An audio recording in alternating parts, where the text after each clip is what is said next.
Thank you so much for waking up with us for Local 33 News today on this fantastic Friday. I'm Jaron Jordan. My co-anchor Carly Lang will be back next week, but for right now, here's a look at what's coming up. A spike in the number of pedestrian deaths and deadly car accidents on one specific road throughout the metro area. Now come the loud calls for stronger safety standards and laws. And their son died in an alleged hazing incident at LSU. Now the family of Max Groover has filed a multi-million-dollar lawsuit against the university. Why they say school officials turned a blind eye on a growing problem. Plus, we're just hours away from our annual Clear the Shelters event. We'll have all the last-minute details on how you can help some furry friends find their forever home. Live and Baton Rouge proud. You're watching Local 33 News today. All right, good morning to you, friends. At 6:01, we start you off in your Local 33 crime tracker this morning. A third arrest has been made in an elderly cruelty case. Now, back in July, emergency workers responded to a house on North Foster Drive where Barbara Lewis Brown was found on her sofa in deplorable living conditions. She was taken to the hospital where she later died. 2 people have already been arrested in this case, and now Brown's son, Carl Lewis, has also been arrested in connection with her death. Lewis was taken into EBR Parish Prison, and this morning he's charged with cruelty to the infirmed. Well, Baton Rouge police have also made a second arrest in the death of an Alabama man. This man, Shatner Lewis, now facing armed robbery and first-degree murder charges this morning. In June, Sir Roy Young was found with multiple gunshot wounds after getting into a struggle with someone who police say was trying to rob him. Now, Young was taken to the hospital and died several days later. This morning, police say Lewis was the man behind the trigger. He's also locked up in Parish Prison this morning.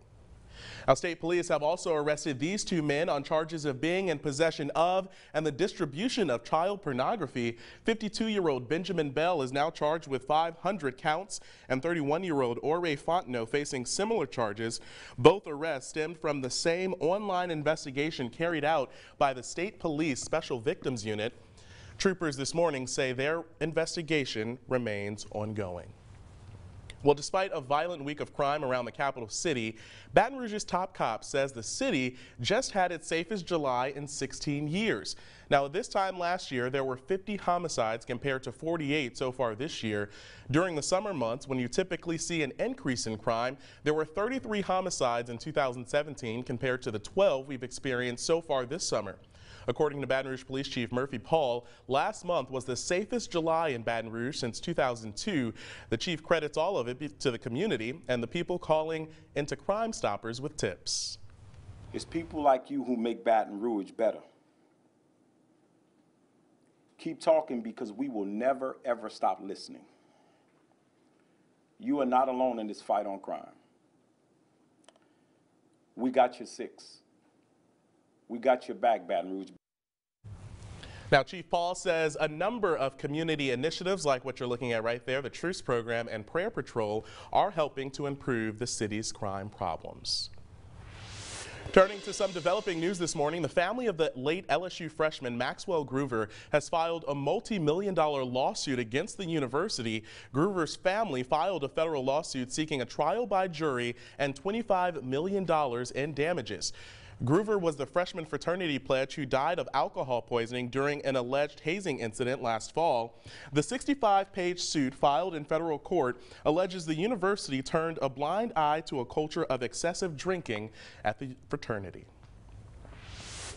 Well, Baton Rouge drivers know Florida Boulevard is a heavily traveled road and a well-known stretch of highway that runs straight through the capital city, but it's also known for a number of tragic and oftentimes fatal accidents involving pedestrians. Our Local 33's Tisa Muzinga spoke with folks looking for answers. She joins us now with a story. Well, good morning. Many people, including members with Bike Baton Rouge, are complaining that there's no marked crosswalks for pedestrians to walk on from South Acadian Drive to the end of the parish line. Now, this may be reasons why pedestrians are seen crossing the road without crosswalk, which is illegal in Louisiana. So advocates for pedestrian safety are asking, what should pedestrians do when they want to cross the street? The Louisiana legislator says every pedestrian crossing the road must yield the right of way to all cars on the road. The state and BREC and the city parish are working together to produce a bike and pedestrian master plan. We've had 2 public meetings where people could come out and provide information. The public came and they told the people who were there, they told us and Breck and the city parish what plans, what they would like to see, where they would like to see bike paths, where they would like to see improvements in pedestrian crossings. Now, plans to improve Florida Boulevard depend on funding. Rodney Mallett with the Department of Transportation says right now they are looking to work with outside contractors to get more data on these improvements. Now, if you're interested in attending these public meetings, visit ebrpedbike.org for more information on that. Reporting in the studio, TC Muzinga, Local 33 News Today.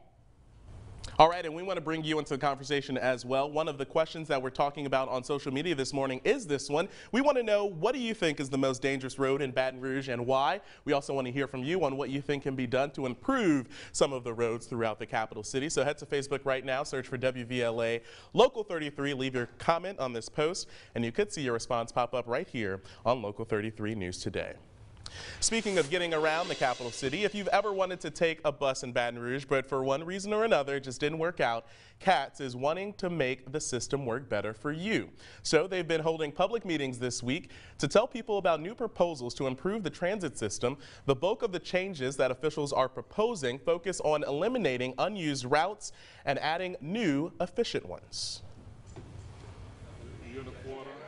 We've been receiving complaints, suggestions on how to improve the system from our drivers, from the customers that ride our bus, from our stakeholders, from our elected leaders that want things to be improved. For a full list of the routes that officials are proposing to both eliminate and or add, you can head to our website at brproud.com. 6:08 on a Friday morning. Meteorologist Kevin Smith joining us now with a forecast. I was trying to tie in some Aretha lyrics, but I can't do it as well as you can. Well, thank you very much. You were doing it. Raindrops. Well, she didn't sing that song. See, there you go.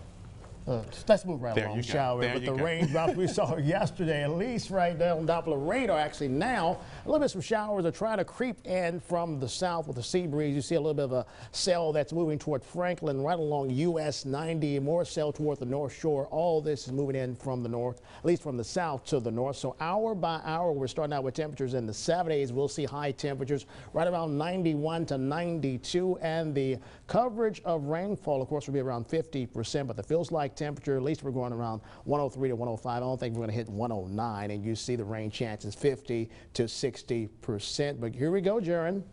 Ain't no way I'm talking about a cool front in that 7-day. Yes, I am. I have those details coming up.